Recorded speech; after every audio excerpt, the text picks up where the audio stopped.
కార్తీక మాసంలో వచ్చేటటువంటి శుక్లపక్షంలో వచ్చేటటువంటి ఏకాదశి నాడు క్షీరసాగరంలోంచి లేచి ద్వాదశి తిథి నాటికి బృందావనంలోకి వచ్చాడు. ఒకనాడు మాట ఇచ్చాడు కనుక బృందకి ఆయన తులసి బృందావనంలోకి వస్తాడు.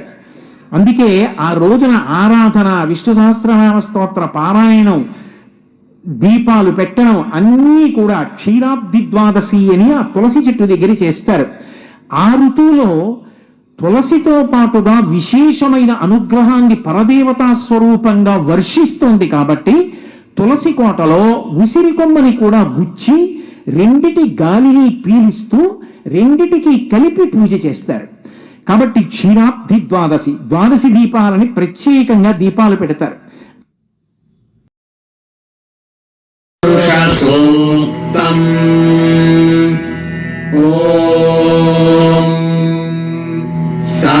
सहस्रशीर्षा पुरुषः सहस्राक्षः सहस्रपात् स भूमिं विश्वतो वृत्वा अत्यतिष्ठद्दशाङ्गुलम् पुरुष एवेदगुं सर्वम् यद्भूतं यच्च भव्यम् उतामृतत्वस्येषा नः यदन्नेनातिरोहति।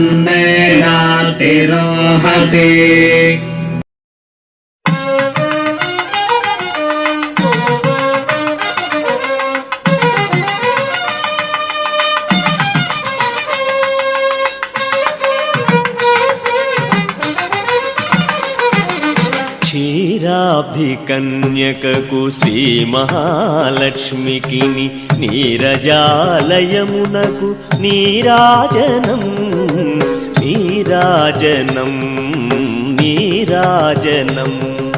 క్షీరాబ్ధికన్యకకు శ్రీ మహాలక్ష్మికి నీరజాలయమునకు నీరాజనం. దీపం పెట్టి దానం చేసిన సమస్త పాపం చేత తేజస్విగాను బుద్ధిమంతుడుగాను నగును. 4 ఒత్తుల దీపములు పెట్టిన రాజుగును, 10 ఒత్తులతో దీపదానం చేసిన చక్రవర్తిగును, 10 ఒత్తులతో దీపం వెలిగించిన దేవతలు నొకడగును, 100 ఒత్తులతో దీపదానము చేసిన విష్ణు రూపుడగును. ఈ ఫలము విష్ణు క్షేత్రమందు తులసి సన్నిధిందు చేసినట్లయినా దివ్య గుణముగాను, గంగాతీరముందు చేసిన మూడింతలు కార్తీక ద్వాదశి అయ్యుందైన చతుర్గాణముగాను యగును. కార్తీక శుద్ధ ద్వాదశి రోజున బృందావన సన్నిధిందు శ్రీ మహావిష్ణు పూజించిన వారికి పరమోత్కృష్టమైన గతి కలుగును.